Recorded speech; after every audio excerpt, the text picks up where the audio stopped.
क्या हो अगर मैं आपसे कहूं कि आपकी लाइफ में जो भी रुकावटें हैं वो सिर्फ इसलिए हैं क्योंकि आप खुद को चूज ही नहीं कर रहे।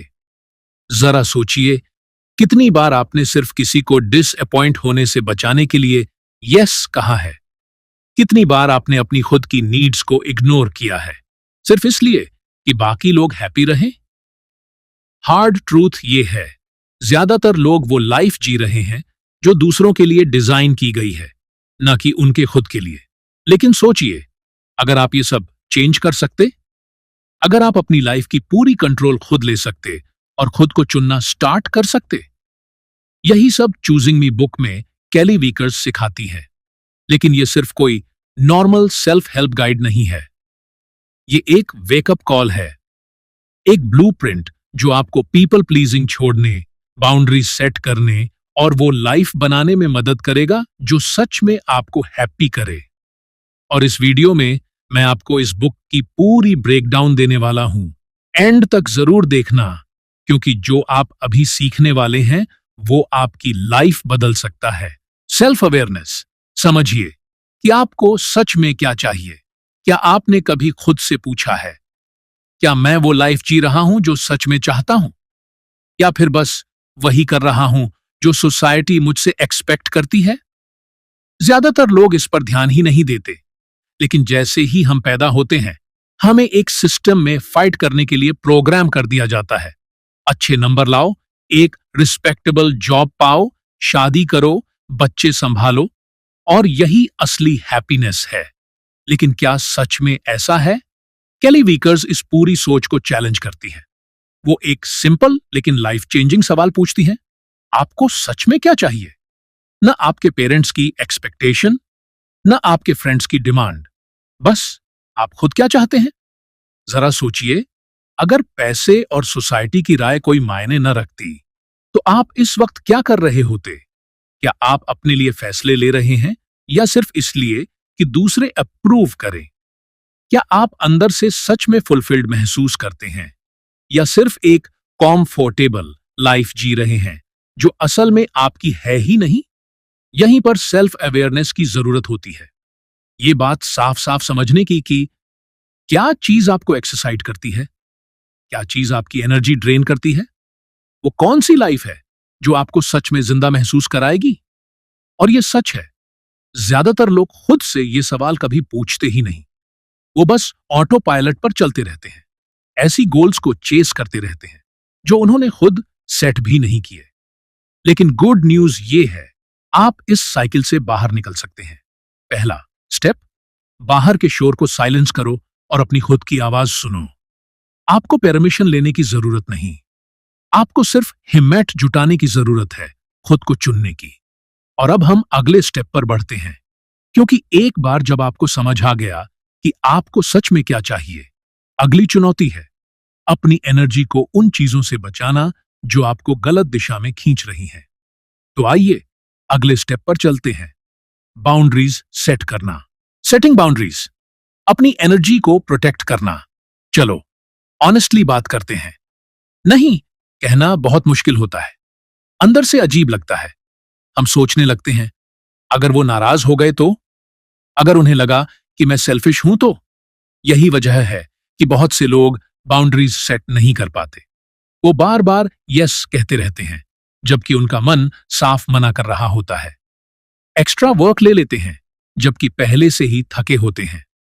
सोशल प्लान्स के लिए हां कर देते हैं जिन्हें करने का मन ही नहीं होता। टॉक्सिक रिलेशनशिप्स को सहते रहते हैं सिर्फ इसलिए कि किसी को डिसअपॉइंट न करें। लेकिन हार्श ट्रूथ ये है, अगर आप अपनी एनर्जी को प्रोटेक्ट नहीं करोगे तो कोई और भी नहीं करेगा। कैली वीकर्स एक बात क्लियर कर देती है, बाउंड्रीज सेट करना सेल्फिश नहीं है, यह जरूरी है। आपका टाइम, आपकी फीलिंग्स और आपकी मेंटल पीस उतनी ही इंपॉर्टेंट है जितनी किसी और की। तो असल में बाउंड्रीज कैसे सेट करें? नंबर 1, पहचानिए कि कौन आपकी एनर्जी को ड्रेन कर रहा है। अपने रोजमर्रा की लाइफ को गौर से देखिए, कौन या क्या आपको थका रहा है, कौन आपको ड्रेन या रिसेंटफुल महसूस करा रहा है।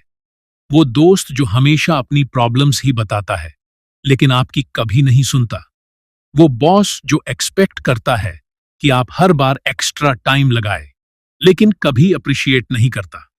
वो फैमिली मेंबर जो हमेशा आपके डिसीजंस को क्रिटिसाइज करता है। अवेयरनेस पहला स्टेप है। नंबर 2, नो कहना सीखिए बिना गिल्ट के। नो कहने का मतलब रूड होना नहीं है। इसका मतलब है कि आप अपनी वेल बीइंग को वैल्यू कर रहे हैं। ओवर एक्सप्लेन करने की जरूरत नहीं, बस सिंपल रिस्पॉन्सेज ट्राई करें। थैंक्स फॉर द इनवाइट, लेकिन मैं नहीं आ पाऊंगा। ये मेरे लिए काम नहीं करेगा, लेकिन समझने के लिए धन्यवाद। अभी मेरी कुछ और प्राथमिकताएं हैं। आपको माफी देने की जरूरत नहीं, गिल्टी फील करने की भी नहीं। बस खुद की लिमिट्स को ऑनर करना सीखिए। नंबर 3, अपनी मेंटल पीस को प्रायोरिटी दीजिए। इमेजिन कीजिए आप हर दिन 100% एनर्जी के साथ उठते हैं। अब हर बार जब आप किसी ऐसी चीज के लिए हां कहते हैं जो आपको ड्रेन करती है, आपकी एनर्जी कम होती जाती है। दिन के एंड तक आप एक्सहॉस्टेड हो जाते हैं। और सबसे बड़ी प्रॉब्लम, आपने वो किया ही नहीं जो आप करना चाहते थे। अब इस साइकिल को बदलने का समय आ गया है। कुछ लोग आपकी सीमाओं से नाराज हो सकते हैं, एंड दैट्स ओके। सच्चाई ये है, सभी को आपकी बाउंड्रीज पसंद नहीं आएंगी, लेकिन जो लोग सच में आपकी रिस्पेक्ट करते हैं वो समझेंगे।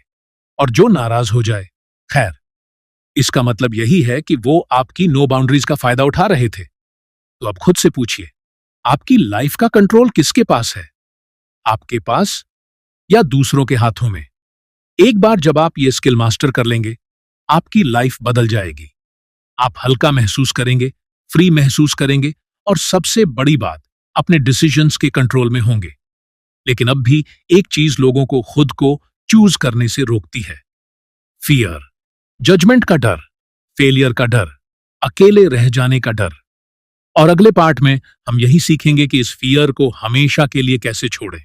लेटिंग go of self doubt and fear. खुद पर भरोसा करना सीखो। चलो रियल टॉक करते हैं। कितनी बार आपने खुद को रोक लिया सिर्फ इसलिए कि आपको डर लग रहा था? डर कि लोग क्या कहेंगे, डर कि कहीं फेल ना हो जाऊं, डर कि शायद मैं काबिल ही नहीं हूं। और यही वजह है कि अधिकतर लोग अपनी लाइफ में फंसे रहते हैं। वो कभी रिस्क नहीं लेते, वो कभी अपने सपनों के पीछे नहीं भागते, क्योंकि फियर उन्हें बंदी बना लेता है। लेकिन हार्श ट्रूथ ये है, डर कभी पूरी तरह जाएगा नहीं। सवाल ये नहीं है कि डर होगा या नहीं, सवाल ये है, क्या आप उसे अपनी लाइफ कंट्रोल करने देंगे? फियर दुश्मन नहीं है, खुद पर शक, सेल्फ डॉप्ट असली प्रॉब्लम है। कैली वीकर्स बताती हैं कि फियर से लड़ने की जरूरत नहीं है। असल प्रॉब्लम वो सेल्फ डाउट है जो हम फियर के साथ जोड़ देते हैं। वो छोटी आवाज जो आपके दिमाग में बार बार बोलती है, अगर मैं फेल हो गया तो लोग क्या सोचेंगे, मैं रेडी नहीं हूं। लेकिन ट्रूथ ये है, आपके थॉट्स फैक्ट्स नहीं होते। ये बस एक पुरानी हैबिट है, एक स्क्रिप्ट जो आप सालों से अपने दिमाग में रिपीट कर रहे हैं। और गुड न्यूज, आप इस स्क्रिप्ट को बदल सकते हैं। स्टेप 1, नेगेटिव सेल्फ टॉक को चैलेंज करो। जब भी आप खुद से कहें मैं अच्छा नहीं हूं, खुद से पूछो, कहने वाला कौन है? किसने तय किया कि आप काबिल नहीं हैं? अक्सर ये सिर्फ पुरानी बिलीफ्स होती हैं जो किसी और ने आपके दिमाग में डाल दी। शायद किसी टीचर ने, किसी पेरेंट ने, या सोसाइटी ने। लेकिन ये सच्चाई नहीं है। तो अगली बार जब भी आपका दिमाग बोले मैं ये नहीं कर सकता, उसे रिप्लेस करो, मैं लर्न कर रहा हूं, मैं ग्रो कर रहा हूं, मैं केपेबल हूं। शुरू में ये छोटा चेंज लगेगा, लेकिन धीरे धीरे आपका माइंडसेट पूरी तरह बदल जाएगा। स्टेप 2, दूसरों की अप्रूवल लेना बंद करो। हम फेलियर से डरते क्यों हैं? क्योंकि हम इस बात को लेकर ज्यादा फिक्रमंद रहते हैं कि लोग क्या सोचेंगे। लेकिन सिंपल ट्रूथ, लोग हमेशा जज करेंगे, चाहे आप कुछ भी करो। अगर आप सक्सेसफुल हो गए, लोग बात करेंगे। अगर आप फेल हो गए, लोग बात करेंगे। अगर आप कुछ भी ना करो, लोग फिर भी बात करेंगे। तो जब लोगों को वैसे भी कुछ ना कुछ बोलना ही है, तो क्यों ना आप वही करें जो आपको सच में खुश करता है। सिंपल रूल, दुनिया की अप्रूवल की जरूरत मत रखो, बस खुद को अप्रूव करना सीखो। स्टेप 3, असहजता को ग्रोथ की निशानी समझो। ज्यादातर लोग डर को एक स्टॉप साइन की तरह देखते हैं, लेकिन असल में फियर एक ग्रीन लाइट है जो कहती है कि आप कुछ नया करने जा रहे हो। अगर आप अजीब या अनकंफर्टेबल महसूस कर रहे हो तो ये अच्छा है। इसका मतलब है कि आप अपनी लिमिट्स को पुश कर रहे हो। लाइफ के सबसे बड़े ब्रेक थ्रोज हमेशा फियर को पार करने के बाद ही आते हैं। तो अगली बार जब डर सामने आए, भागने के बजाय खुद से कहो, ये डर इस बात का प्रूफ है कि मैं लेवल अप कर रहा हूं। याद रखो, जो लोग सफल होते हैं वो भी फियर महसूस करते हैं। बस फर्क यह है कि वो डर को अपनी सक्सेस के रास्ते में आने नहीं देते। अब जब हमने सेल्फ डाउट को पीछे छोड़ दिया है, तो अब नेक्स्ट स्टेप आता है अपनी लाइफ को डिजाइन करना। क्योंकि सिर्फ यह जानना कि आपको क्या चाहिए काफी नहीं है। असल मैजिक तब होता है जब आप उसे सच में पॉसिबल बना देते हैं। अपनी लाइफ को डिजाइन करो हैप्पीनेस के हिसाब से। एक बड़ा सवाल सोचो, क्या आप सच में वो लाइफ जी रहे हो जो आपको खुश करती है, या फिर सिर्फ रोज के कामों में फंसे हो, रूटीन को फॉलो कर रहे हो, सोसाइटी की सफलता की जांच सूची पूरी कर रहे हो और उम्मीद कर रहे हो कि एक दिन हैप्पीनेस अपने आप आ जाएगी।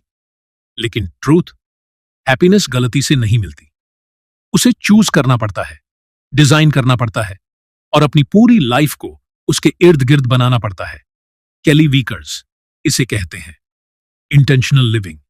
मतलब ऐसे डिसीजंस लेना जो आपको असल में खुशी दें, ना कि सिर्फ वो जो सोसाइटी कहती है कि आपको करने चाहिए।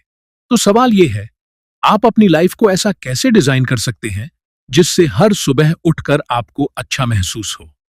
स्टेप 1, जानो कि असली खुशी किस चीज में है।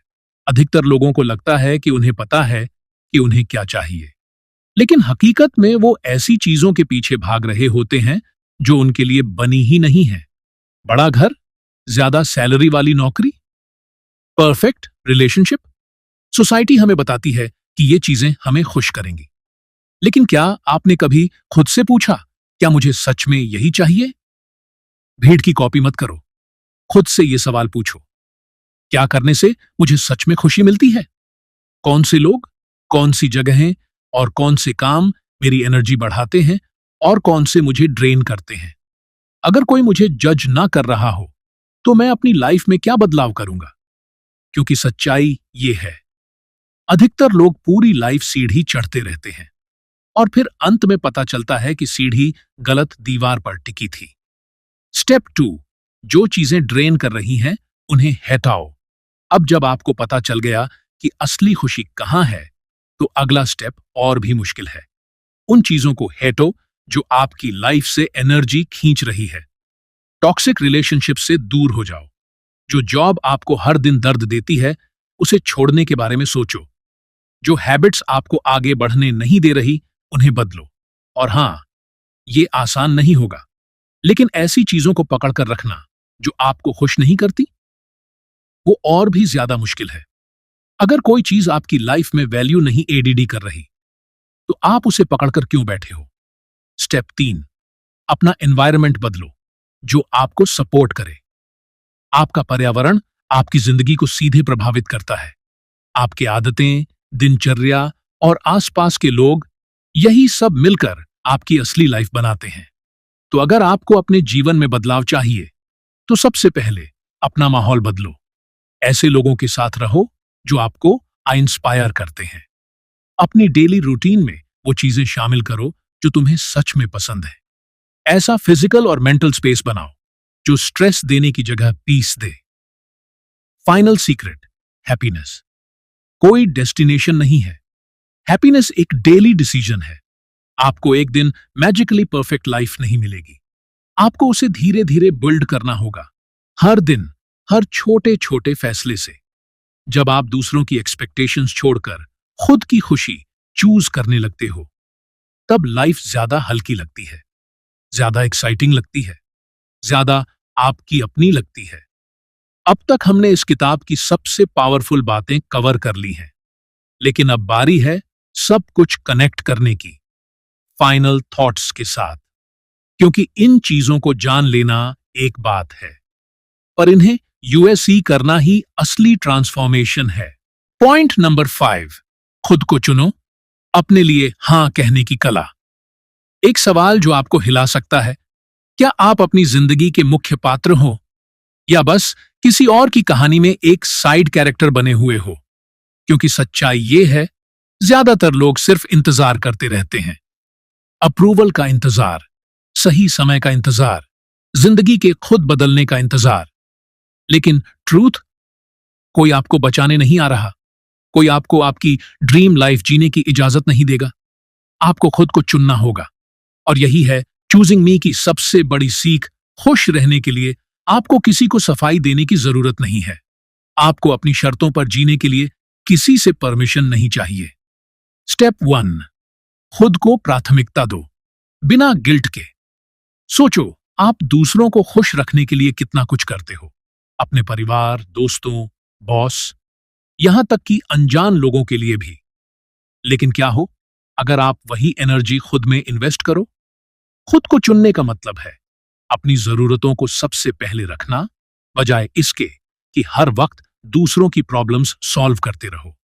जो चीजें आपकी एनर्जी खत्म कर रही हैं, उन्हें नो कहना। खुद के साथ वैसा ही प्यार और धैर्य रखना जैसा आप दूसरों के साथ रखते हो। और सबसे बड़ी बात, खुद को प्राथमिकता देने में कोई गिल्ट महसूस करने की जरूरत नहीं है। क्योंकि जब आप खुश होते हो, जब आप खुद को पूरा महसूस करते हो, तभी आप अपने आसपास के लोगों के लिए भी बेहतर इंसान बनते हो।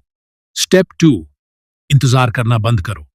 आपने कितने सपनों को सिर्फ इसलिए रोक दिया क्योंकि आप सही समय का इंतजार कर रहे थे? न्यूज़ फ्लैश, सही समय कभी नहीं आता। जिंदगी अभी हो रही है और हर वो लम्हा जो आपने इंतजार में गवा दिया, वो कभी वापस नहीं आएगा। कोई नया बिजनेस शुरू करना चाहते हो? आज ही जो भी रिसोर्सेज हैं, उनसे शुरुआत करो। ट्रैवल करना चाहते हो? बहाने बनाना बंद करो और टिकट बुक करो। करियर बदलना चाहते हो? पहला कदम उठाओ, चाहे डर ही क्यों ना लगे। क्योंकि असफलता से भी बुरी चीज क्या है? ये एहसास कि आपने कभी ट्राई ही नहीं किया। स्टेप 3, खुद से प्यार करना सेल्फिश नहीं, ये जरूरी है। बहुत से लोग सोचते हैं कि खुद को चुनना सेल्फिश है, लेकिन ट्रूथ, सेल्फ लव जरूरी है। आप खाली कप से किसी को पानी नहीं पिला सकते।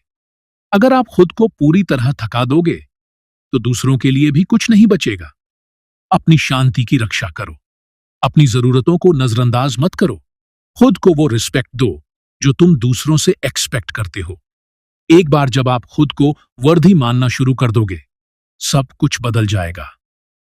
फाइनल थॉट्स आखिर में, चूजिंग मी सिर्फ एक किताब नहीं है, ये एक वेकअप कॉल है। आप यहां दूसरों की उम्मीदों को पूरा करने नहीं आए हैं, आप यहां अपनी ड्रीम लाइफ बनाने आए हो। तो सवाल यह है, क्या आप अब खुद को चुनने के लिए तैयार हो? अगर ये बातें आपके दिल तक पहुंची, तो लाइक करो, सब्सक्राइब करो और बेल आइकॉन दबाओ, ताकि आपको और भी लाइफ चेंजिंग बुक्स का विजडम मिलता रहे। क्योंकि ये तो बस आपके ट्रांसफॉर्मेशन की शुरुआत है। अगली बार तक खुद को चुनो, हमेशा।